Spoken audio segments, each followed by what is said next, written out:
એલા ગળભાઈ આ ઝાડને કેમ બહુ હાસવો છો? એલા રામ રામ ને સીતારામ ડાયરા ને માતાજી હોના હારાવાના કરે. હવે અત્યારે તડકાના બધા અહીંયા હતા, ઝાડવા થોડાક ઊભા કરવા હતા, પણ હાસવે તો ખરા ને મારો ભાઈ. જો કેવા સરસ મજાના મીઠા ફળ આપે અને હજી પણ ડાળીઓમાં છે, તમે જોઈ શકો છો.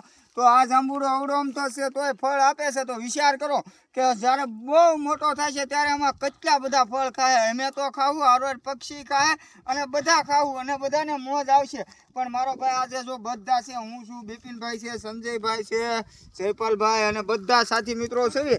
તો ભાઈ તડકાના આ એક કાર્ય અમારે આજમાં પૂર્ણ કરવાનો વિચાર હતો. પહેલાં આપણે બધા ઝાડવા બાંધી દેવી જે પડી ગયા છે અને વ્યવસ્થિત રીતે. તો ખરેખર ભાઈ તડકો બહુ છે, પણ તડકામાં આપણે મૂંઝાવાનું નથી થતું. અને આ જાંબુડો જેવો છે ને એવો જ કલર આપણો છે, એટલે અમને તો કાંઈ ફેર ન પડે. પણ ભાઈ આવનારું સમયમાં ચોમાસું આવે છે તો જે ખાડા ગાળવાના છે, તો ઘણું બધું કામ બાકી છે.